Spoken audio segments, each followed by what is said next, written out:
We do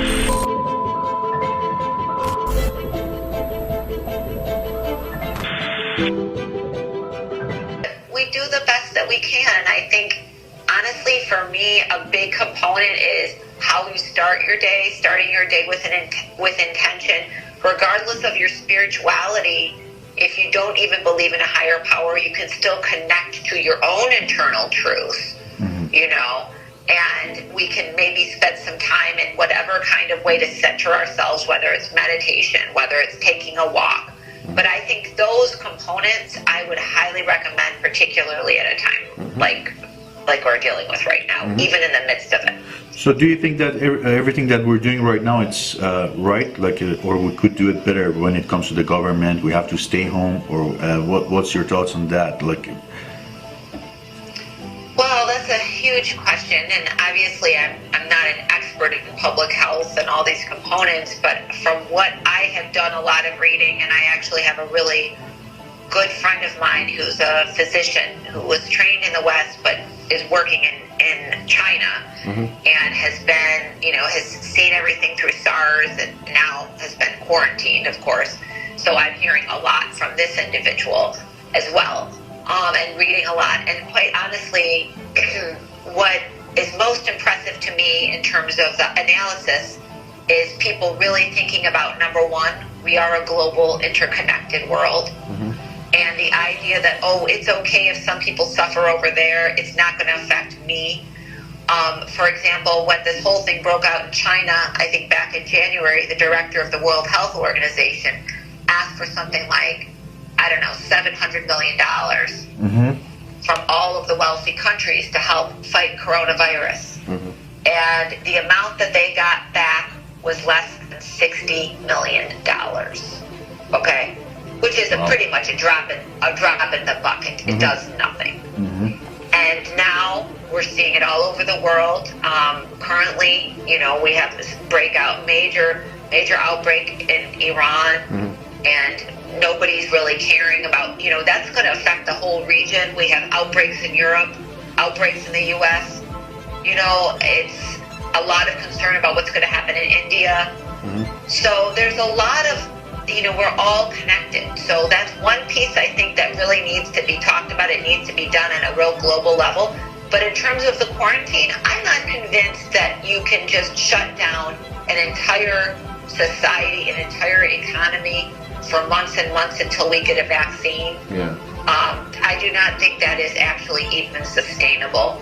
And the best work I'm reading is saying we need to be smart, protect the most vulnerable, and that's where we need to focus our resources, because there's a lot of components. For example, flu vaccine.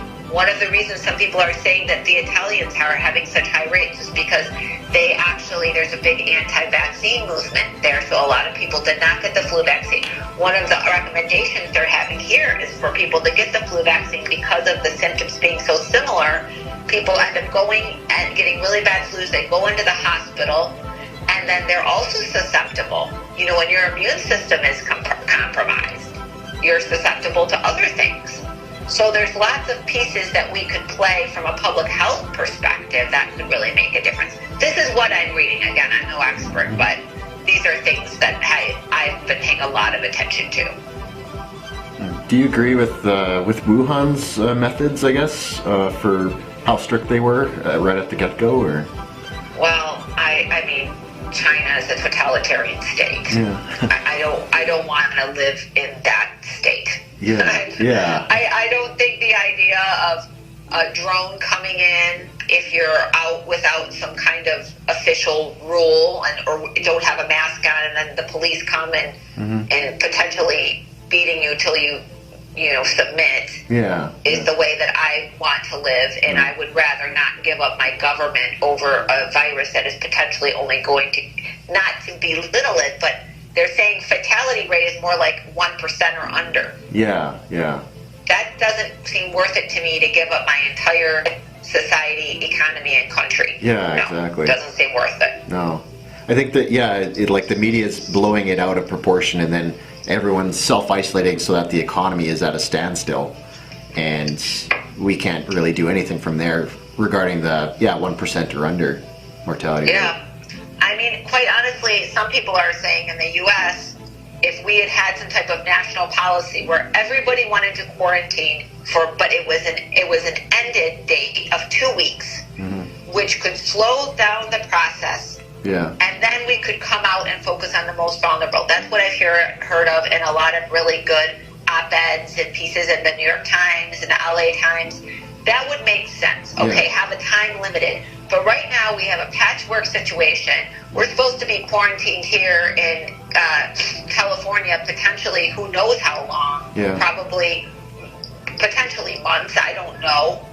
And it's happening in different parts of the country in different ways. Well, how in the heck is that going to be effective? Yeah. You know, so it needs to be done in a way that's actually thoughtful. Yeah. It not almost just throwing it out there. It almost seems like they're blowing it out of proportion on like they have some kind of different agenda or something. Like it seems over exaggerated with what their policy is, with how serious not to belittle it again as well too, the virus, but it just seems completely left field compared to what's the rollout method of just constricting or self-isolating the vulnerable. Yeah, I think part of that has to do with the fact that there is a lot of fear, there is a lot of anxiety. Yeah. And in addition to that, the politicians, people are not wanting to go out on the edge. And actually, I mean, our political system in the U.S. is pretty broken, as you can probably tell. And basically, I mean, I don't even want to get into the presidential politics, but even amongst the parties, you know, politicians, their main thing is to get reelected and self-preservation. So they don't actually want to take any type of real controversial stance and be the one to go against the most conservative policy, which is what we're dealing with, this draconian measure that who knows what the heck. We can't have, for example, as you all know as business people, nobody could run a business without having any sense of a strategic plan for the future. How could anybody possibly run a business with knowing, oh, I'm going to be shut down, but I have no idea how long? It doesn't work. No. So, I mean, they have to provide some endpoints for people, and I do think there's going to be a growing pressure around that. Yeah, no. And yeah, I guess for them to be stagnant and do nothing, I guess for now, do you think it's like a matter of like a rebound for them to, whenever this settles, or if it, say in a month or two, it drops somehow? Do you think it's just a matter of getting back on the horse, or? I don't know. I think that's a really good question. I think that ideally this event could allow people to really rethink and reframe things. For example, we have been underfunding or defunding public education in the United States for many, many decades. And I think people are really getting now that teachers have a critical place in our society. I cannot teach 3 different children, 3 different grades, and run my own, work at the same time. It's impossible. So, as a parent of 3 young children, so I think that people are hopefully going to recognize, okay, we need to put more money into the social fabric. We need to put more money into our public health departments, which have been greatly defunded. We need to build hospitals and bring in more primary care physicians, because at this point, even though the specialists in the hospitals are the ones who make the most money, when times of crisis comes, we need primary care people. So we're, hopefully we'll refocus there. Hopefully we'll think about, a lot of broader issues in terms of individuals, for example, and the U.S. is different than Canada, but, we never really got off the ground in terms of a universal health care system. That would have made a huge difference. And then I think thinking globally, really thinking globally. So is it a matter of getting back on the horse? Well, I hope that it's a matter of getting back on a different horse. Yeah. And thinking really about the ways that we look out for each other in society, rather than moving just for me. It only matters what's good for me. Yeah, that's a very good point, actually. Because I don't know if you saw in the news or not, the Florida spring breakers. Oh, God. Yeah, how they were all concentrated on the party. And there was a lot of people in the comments section that kind of sided with them, but then after everyone was like, speculating on, no, it's not for them, it's you're isolating because of others, and it's a different frame of mind that you're essentially, yeah, like changing the way you think, I think, after this, in how you can make a difference. Well, I think that a lot of young people feel pretty alienated, quite honestly. And I think there's a big issue, I mean, within our context, the U.S. context of people not trusting the government. Yeah. And quite honestly, because there's lots of reasons they've given us not to trust them. So it's not that it's just fabricated. But I think that there's an alienation, and there's a whole cultural piece around what's good for me is good for me. You know, if you are a person who pays attention to social media, that's pretty much what Instagram and all of these, for example, the patients that I work with, I mean, their biggest dreams are, making it big in social media because that's what they see. Yeah. And it's really a very, very narrow-minded view of their place in the world. Their biggest dreams aren't, how the people can I help? You see, how can my life make a difference? I'm not seeing that as the biggest dreams these days. Okay. And I think that is so.